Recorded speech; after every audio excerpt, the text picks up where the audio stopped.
أعوذ بالله من الشيطان الرجيم. بسم الله الرحمن الرحيم. إليه يرد علم الساعة وما تخرج من ثمرات من أكمامها وما تحمل من أنثى ولا تدع إلا بعلمه ويوم يناديهم أين شركائي قالوا آذناك ما منا من شهيد وضل عنهم ما كانوا يدعون من قبل وظنوا ما لهم من محيص. لا يسأم الإنسان من دعاء الخير وإن مسه الشر فيئوس قنوط. ولئن أذقناه رحمة منا من بعد ضراء مسته ليقولن هذا لي وما أظن الساعة قائمة ولئن رجعت إلى ربي إن لي عنده للحسنى فلننبئن الذين كفروا بما عملوا ولنذيقنهم من عذاب غليظ. وإذا أنعمنا على الإنسان أعرض ونأى بجانبه وإذا مسه الشر فذو دعاء عريض.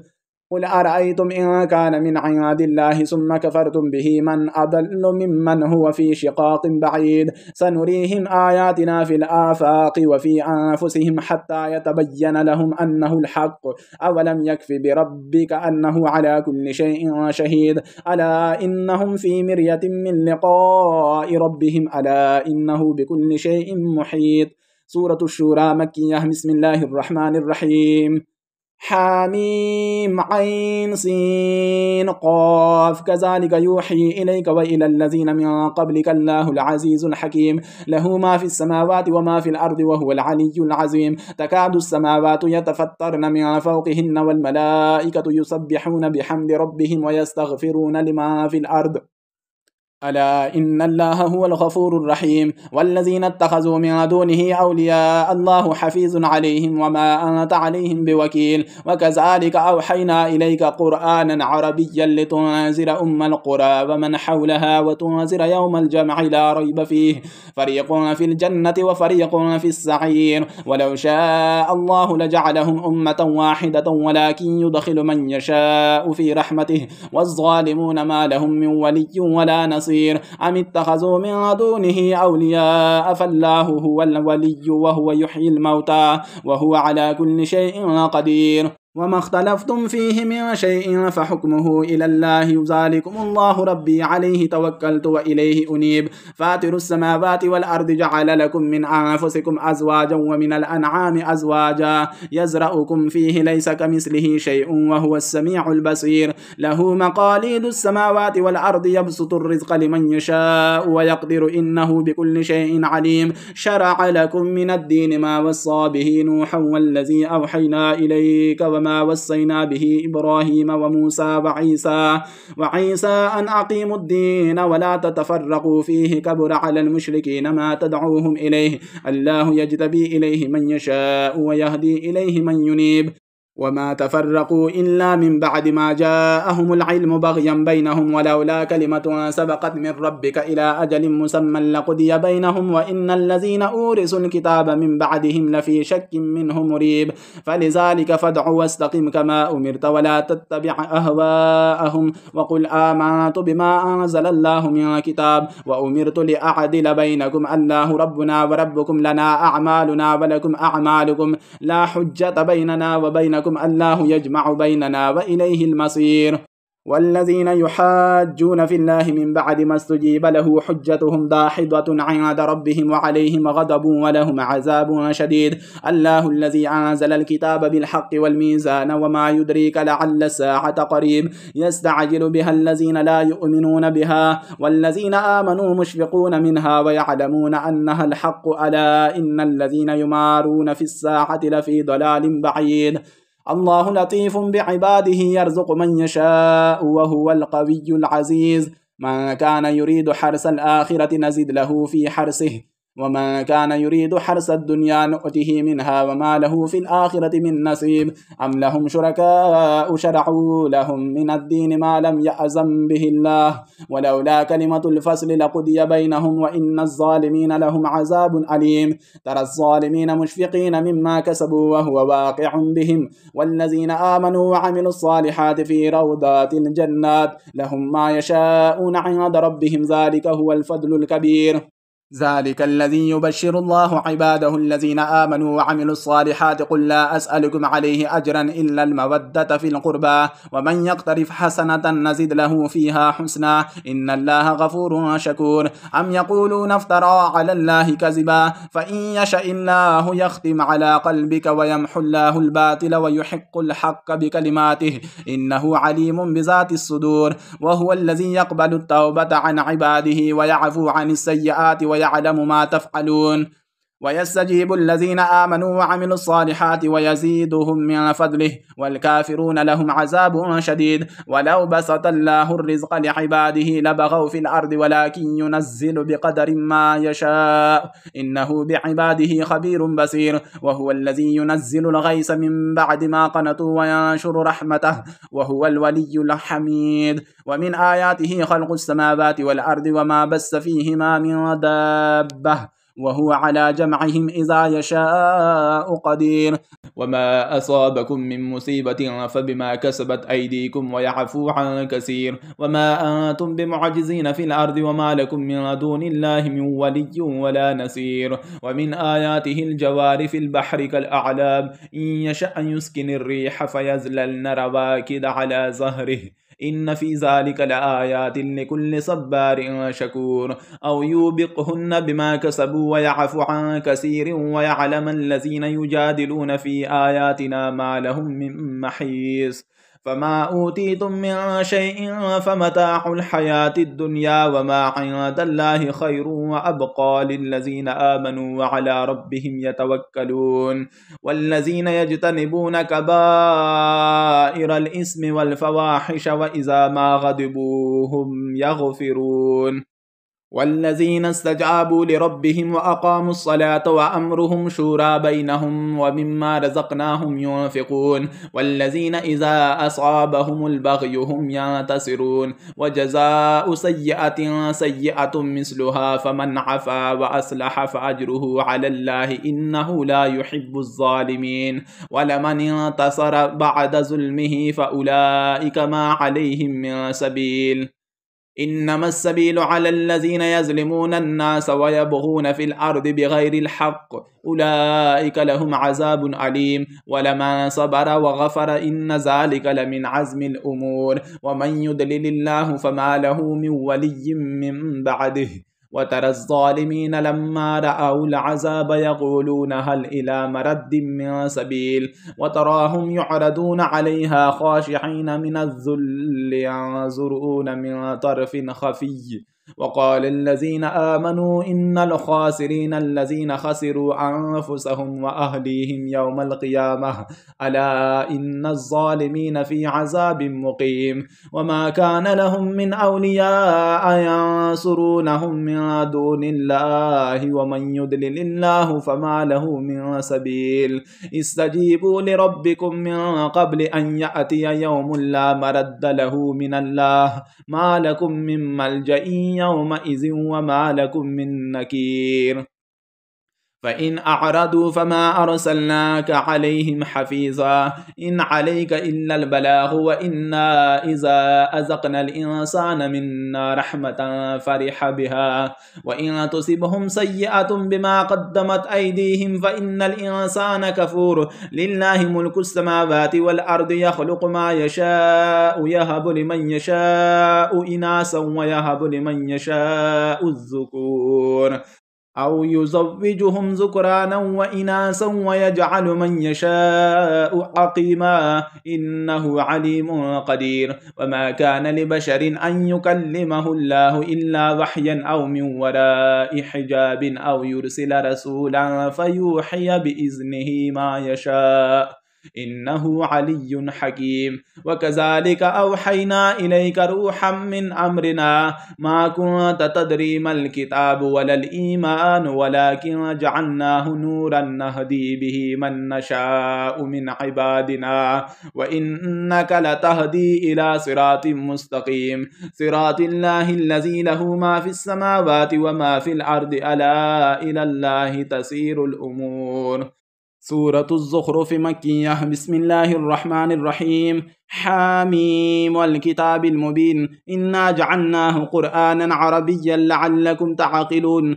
وإنه في الكتاب لدينا لعلي حكيم أفنضرب عنكم الذكر صفحا أن كنتم قوما مسرفين وكم أرسلنا من نبي في الأولين وما يأتيهم من نبي إلا كانوا به يستهزئون فأهلكنا أشد منهم بطشا ومضى مثل الأولين ولئن سألتهم من خلق السماوات والأرض ليقولن خلقهن العزيز العليم الذي جعل لكم الأرض مهدا وجعل لكم فيها سبلا لعلكم تهتدون والذي نزل من السماء ماء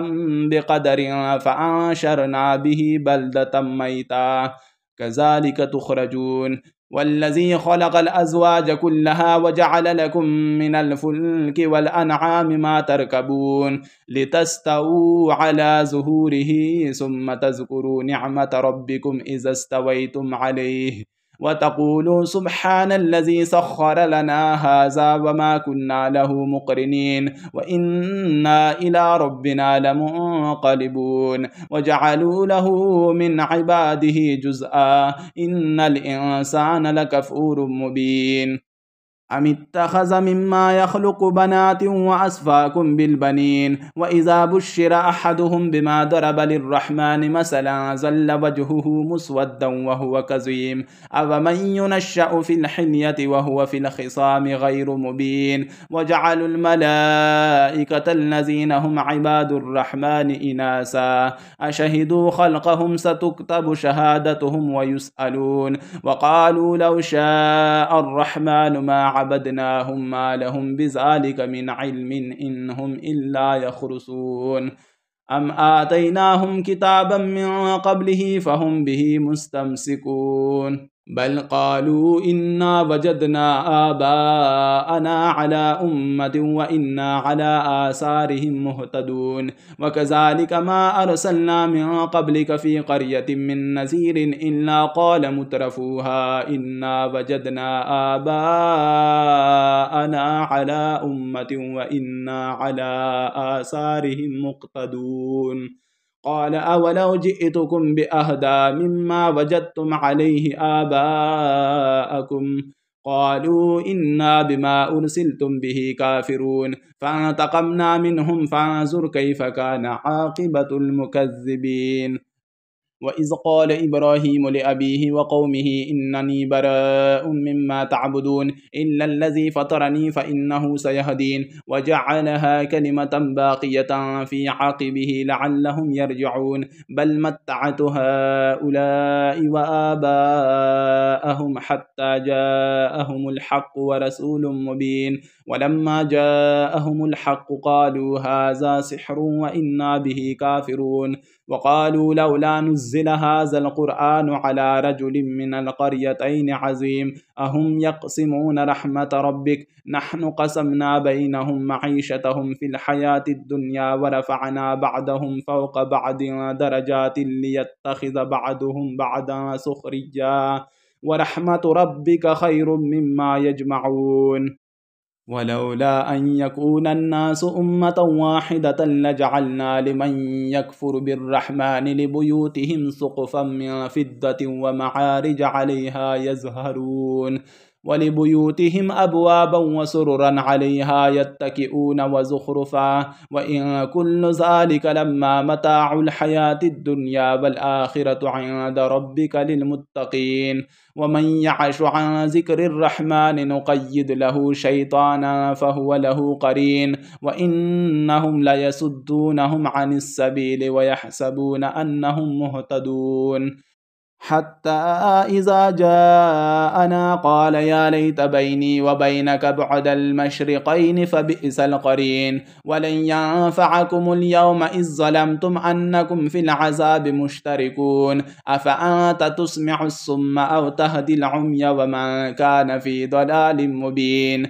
فإما نذهبن بك فإنا منهم منتقمون أو نرينك الذي وعدناهم فإنا عليهم مقتدرون فاستمسك بالذي أوحي إليك إنك على صراط مستقيم وإنه لذكر لك ولقومك وسوف تسألون واسأل من أرسلنا من قبلك من رسلنا أجعلنا من دون الرحمن آلهة يعبدون ولقد أرسلنا موسى بآياتنا إلى فرعون وملئه فقال إني رسول رب العالمين فلما جاءهم بآياتنا إذا هم منها يضحكون وما نريهم من آية إلا هي أكبر من أختها وأخذناهم بالعذاب لعلهم يرجعون وقالوا يا أيها الساحر ادع لنا ربك بما عهد عندك إننا لمهتدون فلما كشفنا عنهم العذاب إذا هم ينكثون ونادى فرعون في قومه قال يا قوم أليس لي ملك مصر وهذه الأنهار تجري من تحتي أفلا تبصرون أم أنا خير من هذا الذي هو مهين ولا يكاد يبين فلولا ألقي عليه أسورة من ذهب أو جاء معه الملائكة مقترنين فاستخف قومه فأطاعوه إنهم كانوا قوما فاسقين فلما آسفونا انتقمنا منهم فأغرقناهم أجمعين فجعلناهم سلفا ومثلا للآخرين ولما ضرب ابن مريم مثلا إذا قومك منه يصدون وقالوا أآلهتنا خير أم هو ما ضربوه لك إلا جدلا بل هم قوم خصمون إن هو إلا عبد أنعمنا عليه وجعلناه مثلا لبني إسرائيل ولو نشاء لجعلنا منكم ملائكة في الأرض يخلفون وإنه لعلم للساعة فلا تمترن بها واتبعون هذا صراط مستقيم ولا يسدنكم الشيطان إنه لكم عدو مبين ولما جاء عيسى بالبينات قال قد جئتكم بالحكمة ولأبين لكم بعد الذي تختلفون فيه فاتقوا الله وأطيعون إن الله هو ربي وربكم فاعبدوه هذا صراط مستقيم فاختلف الأحزاب من بينهم فويل للذين ظلموا من عذاب يوم أليم هل ينظرون إلا الساعة أن تأتيهم بغتة وهم لا يشعرون الأخلاء يومئذ بعضهم لبعض عدو إلا المتقين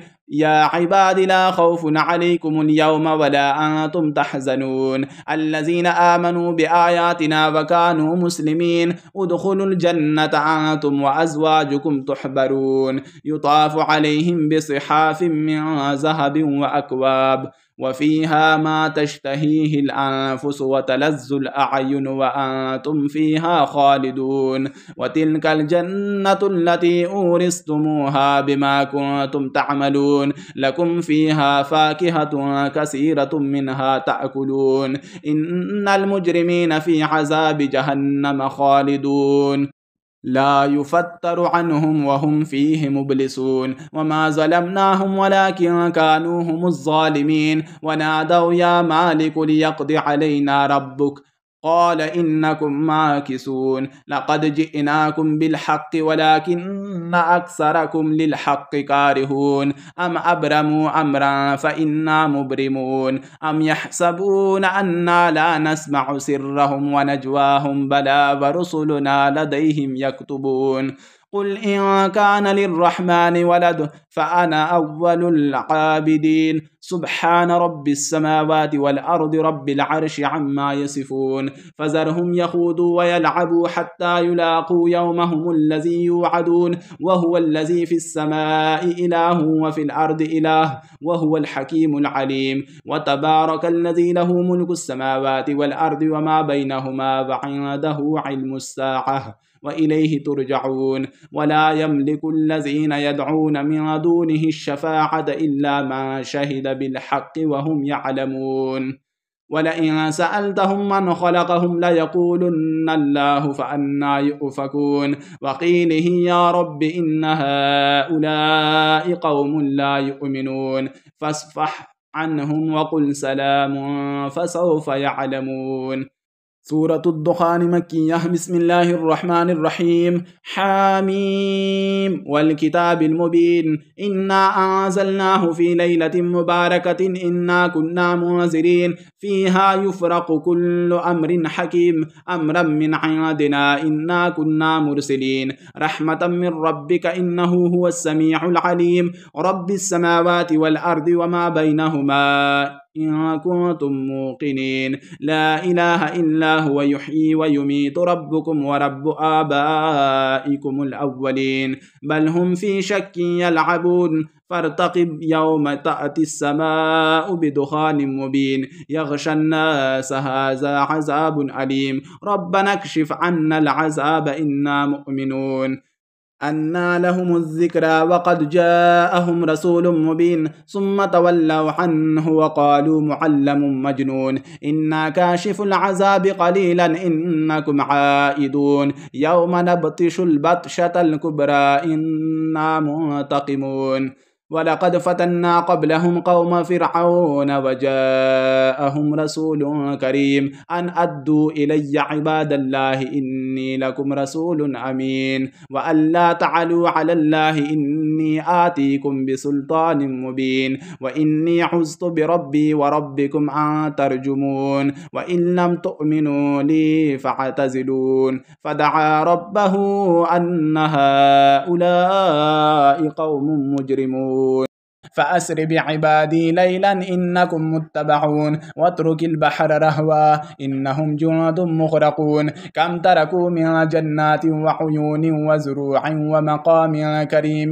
ونعمة كانوا فيها فاكهين كذلك وأورثناها قوما آخرين فما بكت عليهم السماء والأرض وما كانوا منذرين ولقد نجينا بني إسرائيل من العذاب المهين من فرعون إنه كان عاليا من المسرفين ولقد اخترناهم على علم على العالمين وآتيناهم من الآيات ما فيه بلاء مبين إن هؤلاء ليقولون إن هي إلا موتتنا الأولى وما نحن بمنشرين فأتوا بآبائنا إن كنتم صادقين أهم خير أم قوم تبع والذين من قبلهم أهلكناهم إنهم كانوا مجرمين وما خلقنا السماوات والأرض وما بينهما لاعبين ما خلقناهما إلا بالحق ولكن أكثرهم لا يعلمون إن يوم الفصل ميقاتهم أجمعين يوم لا يغني مولا عن مولا شيئا ولا هم ينصرون إلا من رحم الله إنه هو العزيز الرحيم إن شجرة الزقوم طعام الأثيم كالمهل يغلي في البطون كغلي الحميم خذوه فاعتلوه إلى سواء الجحيم ثم صبوا فوق رأسه من عذاب الحميم ذق إنك أنت العزيز الكريم إن هذا ما كنتم به تمترون إن المتقين في مقام أمين في جنات وعيون يلبسون من سندس واستبرق متكابلين كذلك وزوجناهم بحور عين يدعون فيها بكل فاكهة آمنين لا يذوقون فيها الموت إلا الموتة الأولى ووقاهم عذاب الجحيم فضلا من ربك ذلك هو الفوز العظيم إنما يسرناه بلسانك لعلهم يتذكرون فارتقب إنهم مرتقبون. سورة الجاثية مكية. بسم الله الرحمن الرحيم. حاميم تنزيل الكتاب من الله العزيز الحكيم إن في السماوات والأرض لآيات للمؤمنين وفي خلقكم وما يبث من دابة آيات لقوم يوقنون واختلاف الليل والنهار وما أنزل الله من السماء من رزق فأحيا به الأرض بعد موتها وتصريف الرياح آيات لقوم يعقلون تلك آيات الله نتلوها عليك بالحق فبأي حديث بعد الله وآياته يؤمنون ويل لكل أفاك أثيم يسمع آيات الله تتلى عليه ثم يصر مستكبرا كأن لم يسمعها فبشره بعذاب أليم وإذا علم من آياتنا شيئا اتخذها هزوا أولئك لهم عذاب مهين من ورائهم جهنم ولا يغني عنهم ما كسبوا شيئا ولا ما اتخذوا من دون الله أولياء ولهم عذاب عظيم هذا هدى والذين كفروا بآيات ربهم لهم عذاب من رجز أليم الله الذي سخر لكم البحر لتجري الفلك فيه بأمره ولتبتغوا من فضله ولعلكم تشكرون وسخر لكم ما في السماوات وما في الأرض جميعا منه إن في ذلك لآيات لقوم يتفكرون قل للذين آمنوا يغفروا للذين لا يرجون أيام الله ليجزي قوما بما كانوا يكسبون من عمل صالحا فلنفسه ومن أساء فعليها ثم إلى ربكم ترجعون ولقد آتينا بني إسرائيل الكتاب والحكم والنبوة ورزقناهم من الطيبات وفضلناهم على العالمين وآتيناهم بينات من الأمر فما اختلفوا إلا من بعد ما جاءهم العلم بغيا بينهم إن ربك يقضي بينهم يوم القيامة فيما كانوا فيه يختلفون ثم جعلناك على شريعة من الأمر فاتبعها ولا تتبع أهواء الذين لا يعلمون إنهم لن يغنوا عنك من الله شيئا وإن الظالمين بعدهم أولياء بعد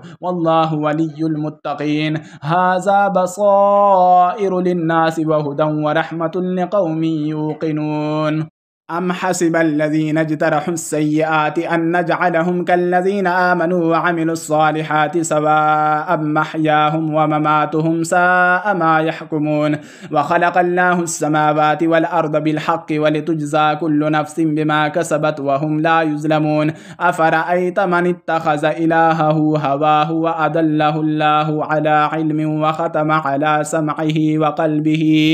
وقلبه وجعل على بصره غشاوة فمن يهديه من بعد الله أفلا تذكرون وقالوا ما هي إلا حياتنا الدنيا نموت ونحيا وما يهلكنا إلا الدهر وما لهم بذلك من علم إن هم إلا يظنون وإذا تتلى عليهم آياتنا بينات ما كان حجتهم إلا أن قالوا ائتوا بآبائنا إن كنتم صادقين قل الله يحييكم ثم يميتكم ثم يجمعكم إلى يوم القيامة لا ريب فيه ولكن أكثر الناس لا يعلمون ولله ملك السماوات والأرض ويوم تقوم الساعة يومئذ يخسر المبطلون وترى كل أمة جاسية كل أمة تدعى إلى كتابها اليوم تجزون ما كنتم تعملون هذا كتابنا ينطق عليكم بالحق إنا كنا نستنسخ ما كنتم تعملون فأما الذين آمنوا وعملوا الصالحات فيدخلهم ربهم في رحمته ذلك هو الفوز المبين وأما الذين كفروا أفلم تكن آياتي تتلى عليكم فاستكبرتم وكنتم قوما مجرمين